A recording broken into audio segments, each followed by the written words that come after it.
Hello, my beautiful people. I just want to embrace this week as such a beautiful week to start out because welcome to Libra season. I love that for us. So, completely off topic, but I wanted to start off this conversation by addressing my highly sensitive persons and my people with complex trauma. I was thinking a little bit about the art of detachment a little bit, and I want to talk a little bit about that and why it seems so intense and so opposing for some people, but why it is an act of courage and an act of self love for those that have maybe learned to overextend their energy. And I feel like it is learning that skill that helps you learn the balance of how to love people without the demise of losing yourself. Because as a highly sensitive person, as someone who has experienced complex emotions, as someone who has experienced complex trauma, you know that you feel emotions very intensely. And so sometimes when other people's depression doesn't look just like depression, sometimes it does look like some very deep, dark places. And so being able to detach your emotions sometimes is a safety measure for your own emotional regulation. And it doesn't mean that you don't care about people, but it allows you to build the evidence.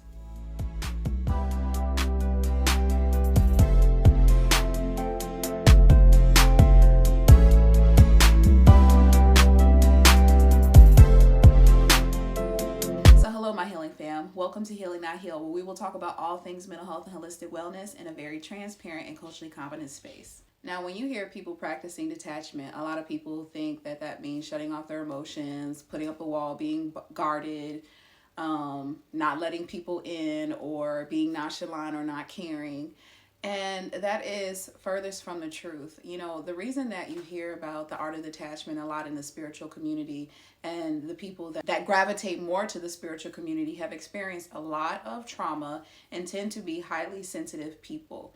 And so this is specifically for my highly sensitive people, my people that have experienced complex trauma. I'm not saying you have to be a part of the spiritual world. What I'm saying is that you experience emotions intensely, and you have some dysregularity to your emotional regulation system more than most people in certain circumstances.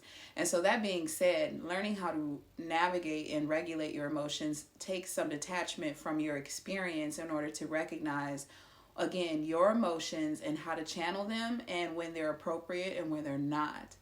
And so one piece of advice when we come down to this relationship aspect, you know, one of the things that we struggle with, and why studies have shown that people who are highly sensitive are attracted to more avoidant or narcissistic trait type of individuals, is because those individuals thrive off of that attention, off of that energy that they receive from those that are a little bit more anxious attachment and needing the validation and wanting to experience those intense emotions. The thing about it is that we're very habitual creatures. We tend to think that if there's no sparks, if there's no butterflies, if there's no fireworks, then this must be bland. And we tend to be very skeptical of relationships that have a sense of normalcy, that have a sense of calmness to them, because there's this lack of excitement. And so for my highly sensitive people, I want you to embrace the slow burn relationship. And I think that goes for romantic relationships. I think that goes for friendships. I think that goes for repairing maybe relationships that have been traumatizing or dysfunctional in the past. I don't think it necessarily has to be a dive in type of situation to experience those intensities of those emotions in order for those feelings to feel valid.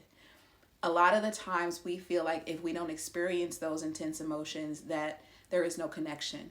We have correlated connection to trauma, right? We've experienced a lot of people create intense and tumultuous relationships with us where we've normalized that within our nervous system, and we think that is what healthy relationships look like.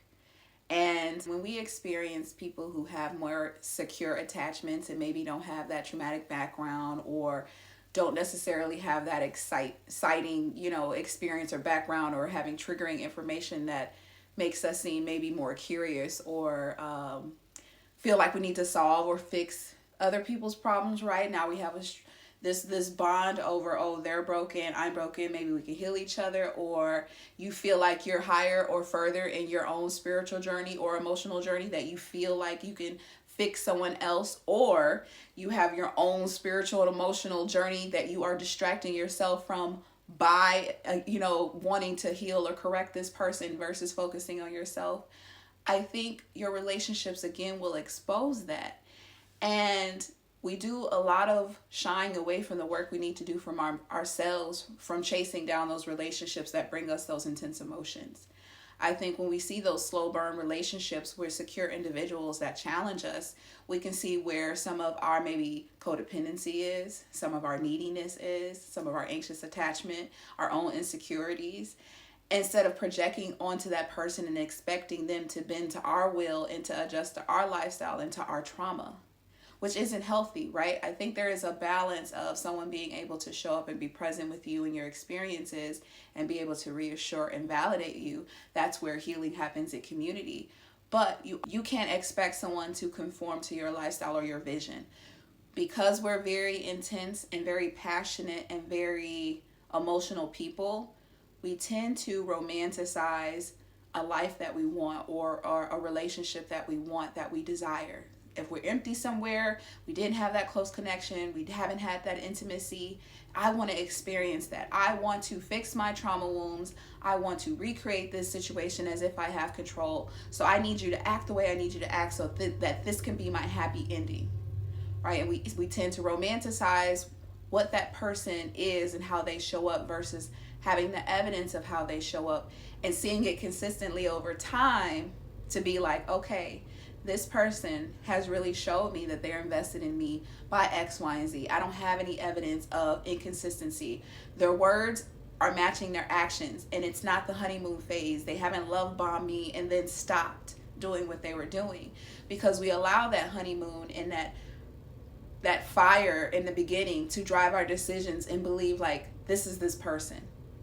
And it might be 2 months in and here we are, I'm in love and this person did this and da da da da da, and it's only been 2 months.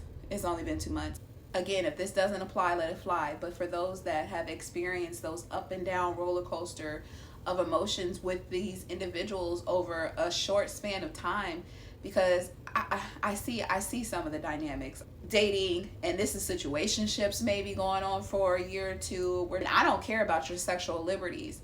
I'm talking about getting emotionally invested and then continuously being heartbroken and then feeling like, well, there's no good people out there. And I'm not saying that these people are wrong, because trying to take advantage or manipulating the situation or capitalizing off your trauma isn't wrong. But I'm saying, at what point do you choose your discernment and say that I see that you are investing in me, but I want to see continuous effort investing in me over time, in each other, not just one way, but in each other. How do we deal with conflict? How we talked about difficult conversations and difficult topics, politics, religion, sex, spirituality, child rearing, money, morals, values. How do you want your life to live? Like, where do you see yourself in the next 10 years? Are we having these types of conversations before we're getting so emotionally invested?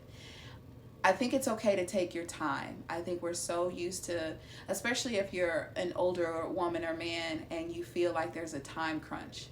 Like, I don't know if you feel like because you're in your 30s or 40s or 50s that you have to rush love and that you're missing out on love.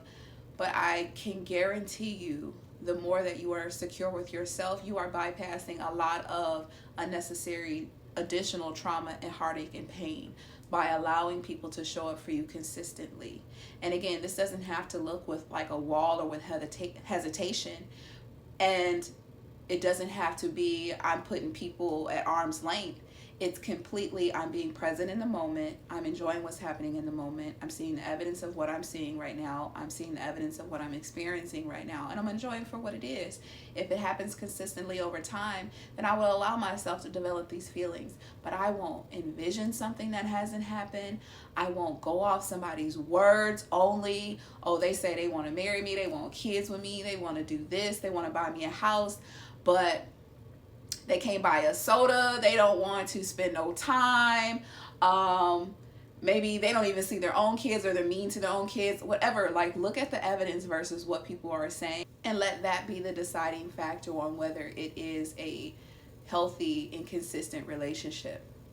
Again, when you are a highly sensitive person and people have shown you that they love you through intense emotions, it's a very conflicting feeling to be traumatized, or your parents hit you and say, I do this because I love you. It's a very confusing feeling to have those intense emotions in relationships, or to feel like that if you're not experiencing those intense emotions, those butterflies, those fireworks, that it's not real. And again, sometimes people provoke those emotions out of us, even creating conflict, creating situations to get you to become anxious, to get you to have a heightened sense of emotion, and create that cycle, because they know that that anxious style is where you need to feel validated. It's where you need to feel accepted. And so embrace the slow burn relationships. You can choose to use your discernment in there. There is no rush. Whose timeline are you on? And choose to discern what it is you want in your life. You don't have to put all your eggs in one basket. I'm not saying pop your coochie or pop your thing for everybody either. But I'm saying what's the harm in developing a friendship first and having a basic level of respect? I think if you got to know people a lot better and connected with people a lot better intellectually and emotionally, you would treat people with more respect in those relationships, even if it's not something you want to do, right? I can say I respect you enough to know that this is as far as this can go because I don't feel like our values align. But I respect this friendship enough, right? We didn't cross lines enough to say that I don't want you in my life at all, or this is an inappropriate boundary. We've been kicking it. We've been friends. We've been talking. We've been communicating. We've been getting to know each other. It hasn't crossed any major boundaries. And I can say, you know what? I respect you as a friend, or I respect you as a person, but I can tell that this doesn't want to work for me. And I don't have to waste your time. You don't have to waste mine. We don't have to pursue every option that is in front of us.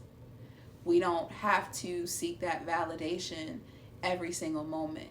And so it's okay to wait for the evidence, see how you feel, explore how you feel, and not make up narratives in order to feel validated and accepted in this world or in these relationships.